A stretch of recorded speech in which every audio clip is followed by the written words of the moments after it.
Garcia's wife petitioned for an order of protection against him for 2 instances of domestic violence in May of 2021. And here is the order right here. The court ordered that the respondent committed the following acts of abuse. Once in May of 2021, assault in any degree. And on May 4th of 2021, he punched and scratched his wife, ripped off her shirt, and grabbed and bruised her. This is from a court in Maryland. So not only are Democrats rushing to defend an illegal criminal foreign terrorist gang member, but also an apparent woman beater. To set all of that aside, the basic fact that he was illegally inside our country and had a lawful deportation order made him subject to removal back to his home country of El Salvador. And if he ever ends up back in the United States, he would immediately be deported again. Nothing will change the fact that Abrego Garcia will never be a Maryland father. He will never live in the United States of America again.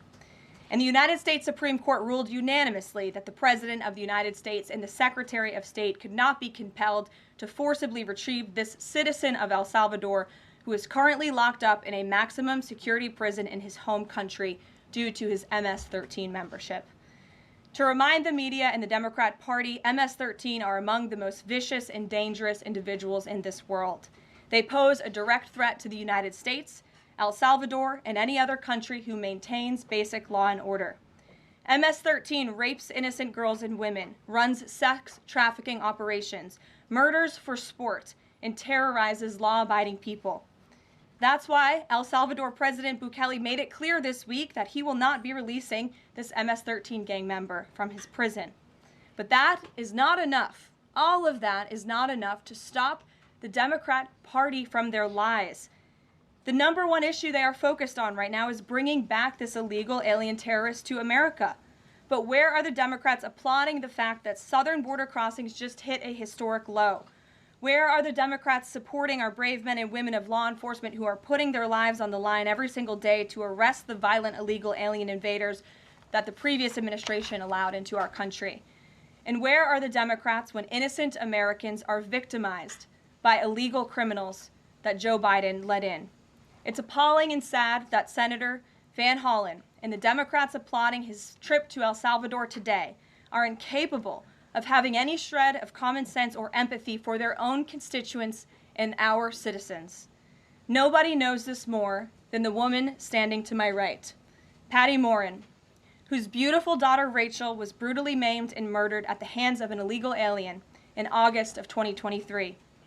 Patty no longer has her daughter because of the failed Democrat Party's open border, and these are policies that President Trump is bringing an end to. Patty should not have to be here today, but she is. And we are grateful and we are honored for her willingness and her request to share her powerful story with the world. Thank you, Patty, for being here. Thank you. A lot of you don't know the whole story about Rachel and about the crime that was committed against her. Even us, her family, we didn't know all the details. They kept most of it close to their chest, the detectives, because they didn't want to do anything to hurt the case. They wanted to keep the integrity of the case, so they kept everything close.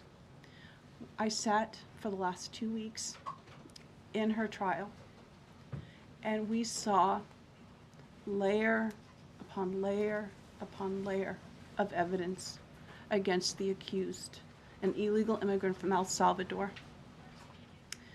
And the things that we thought, well, maybe this might have happened, we didn't know. But when we were at the trial, we got all the puzzle pieces. And I want to share some of those things with you. You know that Rachel's a 37-year-old mother. She has 5 children. We've walked the trail for the last 25 years that we've lived in Maryland. It's a safe place for our family. It's where we go to get a little bit of New England, because that's where we're from, New England. When she went on that trail that day, she was not planning on dying. She wasn't planning on walking to her death. She was planning on going to the grocery store with her girls afterwards. Victor Martinez, he waited for her. He waited for her to come closer. He saw her. He saw that there was nobody around. He attacked her.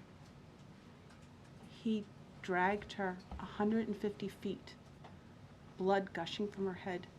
It left a 150-foot trail of her blood to the culverts, where he picked her up, he threw her against the wall of the tunnel, and he raped her.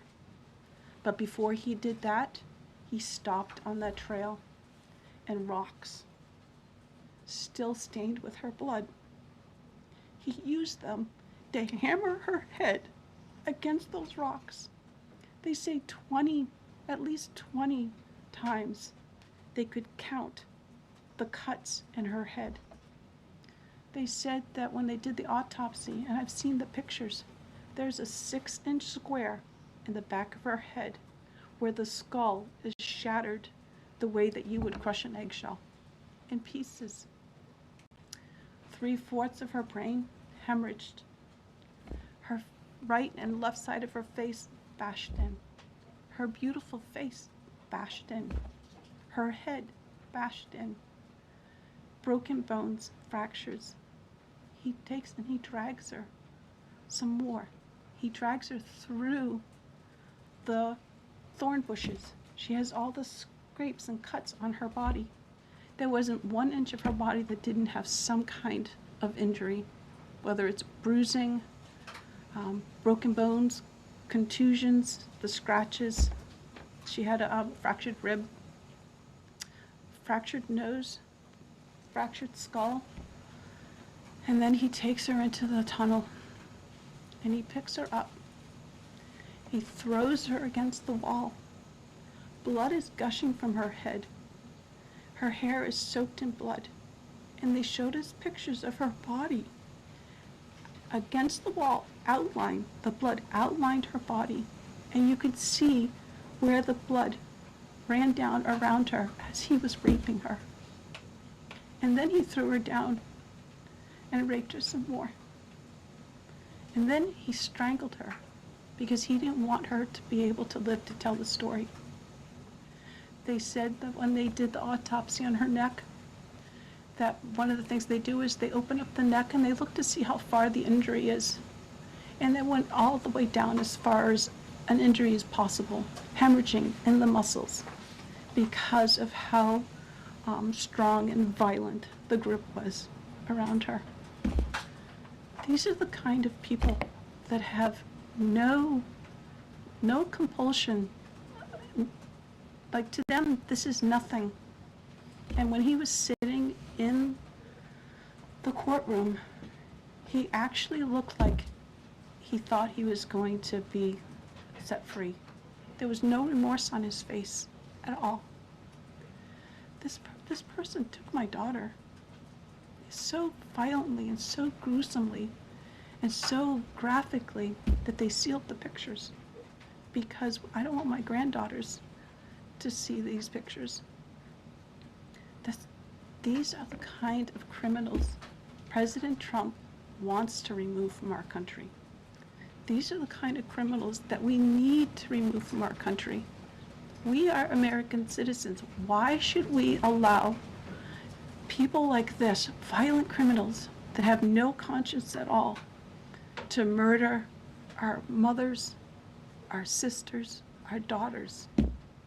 I don't understand why there's even any kind of problem with this. And it's not that it's political, like the left or the right, although I understand different parties have used it in the past. But we have to look at it as we are American citizens.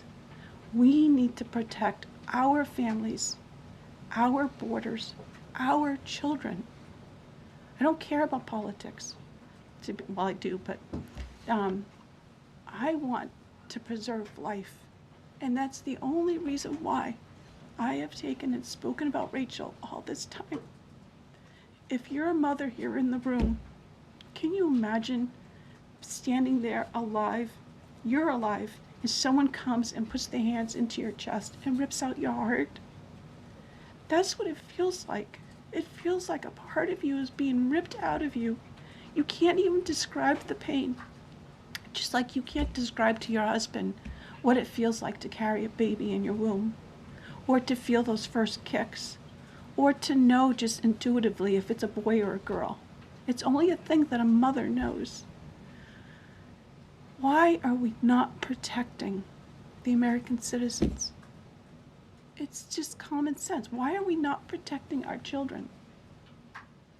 And to have a senator from Maryland who didn't even acknowledge or barely acknowledged my daughter and the brutal death that she endured, leaving her 5 children without a mother and now a grandbaby without a grandmother, so that he can use my taxpayer money to fly to El Salvador to bring back someone that's not even an American citizen. Why does that person have more right than I do, or my daughter, or my grandchildren? I don't understand this. Thank you. Thank you. Thank you. And I just want to say that as a mother and as an American citizen, the president and our entire team, and I hope people in this room are grateful for your willingness to come here and your request to share your daughter's story. And I think the country hears you loud and clear. So thank you. Does anyone have any questions for Patty or for me? No? I have a question. No? Anybody? Okay. We'll see you all later. The president will be at his dinner later this evening. Thank you. Thank you for being here, Ms. Morin. I really appreciate you. Thank you. Please, I'm so sorry for your pain. your loss. thank you. Please tell the truth. Tell the truth. Yeah. Tell like how violent it really is. This is about protecting our children. It's more than just politics or votes or just anything. It's about national security, protecting Americans, protecting our children.